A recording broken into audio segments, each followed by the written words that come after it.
Hello guys, কেমন আছেন? আশা করি সকলে অনেক অনেক ভালো আছেন। তো আজকে আমি দেখাবো ইমো কন্ট্যাক্ট নাম্বার আপনারা কিভাবে ডিলিট করবেন। তো আমরা যারা ইমো ব্যবহার করি তো আমরা নিজেও জানি না ইমো নাম্বার কোথায় থেকে আসে।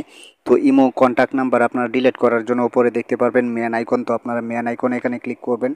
তো ম্যান আইকন এখানে ক্লিক করার পর আপনারা যতগুলা ইমো কন্ট্যাক্ট নাম্বার আছে সবগুলো এখানে শো করবে। তো আপনারা যে নাম্বারটি আপনারা ডিলিট করতে চান ওই নাম্বারটি খুঁজে বের করবেন, অথবা আপনারা ডান পাশে কোণার উপরে দেখতে পারবেন চ্যাট অপশন। তো আপনার চ্যাট অপশন এখানে ক্লিক করে আপনারা দেখতে পারেন আপনারা কোন নাম্বারটি আপনারা ডিলিট করতে চান।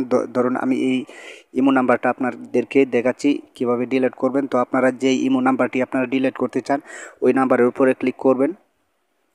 তো আর আপনারা যদি চাপ দিয়ে ধরে রাখেন, ধরে রাখার পর নিচে দেখতে পারবেন ডিলেট চ্যাট হিস্টোরি। তো আপনারা যদি এখানে ক্লিক করেন তাহলে এই চ্যাট হিস্টোরি থেকে কিন্তু ডিলেট হবে ঠিকই, কিন্তু আপনার কন্ট্যাক্ট লিস্টে ঠিকই ইমো নাম্বারটি থাকবে। তো আপনারা চিরদিনের জন্য ডিলিট করার জন্য আপনারা কি করবেন, যেই ইমো নাম্বারটি আপনারা ডিলিট করতে চান ওই ইমো নাম্বারের উপরে ক্লিক করবেন। নাম্বারের উপরে ক্লিক করার পর তার নামের উপরে ক্লিক করবেন। তো নামের উপরে ক্লিক করার পর এরপর আপনার ডাইন পাশে কোনায় দেখতে পারবেন 3 ডট মেনু। তো আপনারা 3 ডট মেনু এখানে ক্লিক করবেন। এখানে ক্লিক করার পর আপনারা এখানে দেখতে পারবেন ডিলেট কন্ট্যাক্ট।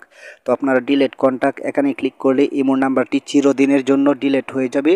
তো আপনারা কি করবেন, ডিলেট কন্ট্যাক্ট এখানে ক্লিক করবেন। এখানে ক্লিক করার পর আপনারা ডাইন পাশে দেখতে পারবেন ইএস। তো আপনারা নাম্বারটি যদি ইমো নাম্বারটি ডিলেট করতে চান তাহলে ইএস এখানে ক্লিক করে দিবেন, তাহলে ইমো নাম্বারটি তো দেখতে পাচ্ছেন সাথে সাথে ডিলিট হয়ে গেছে। তো এভাবে আপনারা খুব সহজে ইমো নাম্বার ডিলিট করতে পারবেন। তো ভিডিওটি দেখে যদি আপনাদের কাছে একটু হলে উপকার হয়ে থাকে অবশ্যই লাইক করবেন, কমেন্ট করে জানাবেন ভিডিওটি কেমন হলো। যারা এখনও পর্যন্ত আমাদের চ্যানেলটিকে সাবস্ক্রাইব করুন অবশ্যই সাবস্ক্রাইব করে পাশে থাকা বেল বাটনটি অন করে দেবেন প্লিজ।